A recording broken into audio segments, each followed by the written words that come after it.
Isa sa magbibigay sa atin ng babala para hindi maumani sa pera, sobrang pagmamahal sa pera o salapi.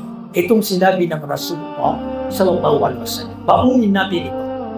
Sabi ng Rasulullah sallallahu alaihi wasallam, "La tazula qadama 'abdi yawm al-qiyamah hatta yus'al an arba'ah." Hindi sa kabilang buhay daw, sabi ng Rasulullah, kapag hatulan o paghukom, pagbibilang ng ating mga gawa, inilarawan ng Rasulullah na hindi magagalaw ng isang tao, isang alipin ang kanyang paa hanggat hindi maitanong sa kanya ang apat. Apat. Yung buhay niya, isang tanong lang. Yung pagiging syabab, kabataan, isang tanong lang.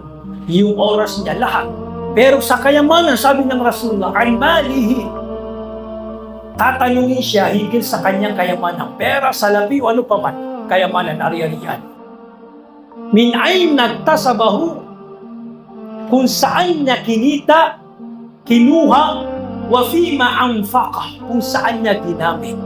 Napakapangalim. Napakapangalim. Dalawang katanungan, pagsusulit. Ang itatanim sa iyo ni Allah subhanahu wa ta'ala sa iyong kayamanan. Kung saan mo kinita, kinuha.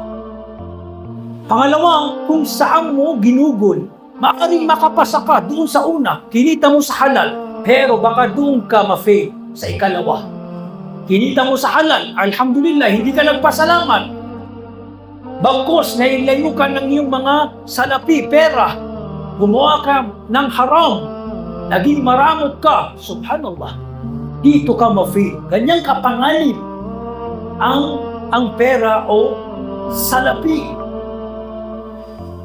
Kaya naiulat na sabi ng Rasulullah sallallahu alaihi wasallam, tumayo ako ala babil jannah, sa paraiso, at tinatanong ko yung mga taong pumapasok sa paraiso, at natanong ko na ang karamihan sa pumapasok sa paraiso ay mga miskin, dukha. Wow. Isa sa pabor. Kaya minsan tayong mga miskin, huwag tayong malungkot. Kakaunti yung pera, salapi, meron tayong kayamanan, pero alhamdulillah, halal na paraan, at hindi tayo nakakalimot kay Allah subhanahu wa ta'ala. At sa kabilang buhay, magaan yung gagawing pagsusulit sa ating mga gawa. At tayo ang maunang papasok sa paraiso. Hanggang sa nabanggit ng Rasulullah, mauunang pumasok sa paraiso ang mga miskin kaysa sa mga mayayaman ng 500 years. 500 years, maunang pumasok ang mga maidugha. Hanggang sa sabi ng Rasulullah, nakikita ko pumapasok, ang unang mga pumapasok sa paraiso ang mga dugha, at nakita ko ang mga mayayaman ay napipigilan sa mga pintuan ng paraiso, nakapending, nakaantala sa tindi. Ibig sabihin sa tindi ng pagsusulit na gagawin sa kanila. Kasi kung gaano kalaki ang pera, salapi o kayamanan na meron kang, ganun din kahigpit, katagal, kalaki ang gagawin pagbibilang. Subhanallah. Piso, 2 piso, 10, lahat ng salapi, kayamanan.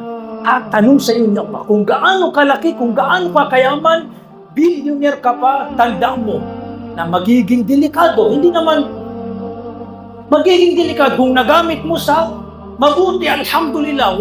Pag nakapasok ka na sa paraiso, mas mataas din yung antas. Kasi hindi pagkakaiba, hindi magkakatulad ang nagagawa ng mayaman at sa ang mahirap. Pero ang tanong, subhanallah, kapag naging delikado ang iyong buhay, saan mo ginamit ang kayamanan? So kung gaano kalaki, ganun kahigpit, subhanallah, ang gagawin sa iyong pagsusulit sa kabilang buhay. Kung wag nating gawing simple lamang ang pagkakaroon ng kayamanan.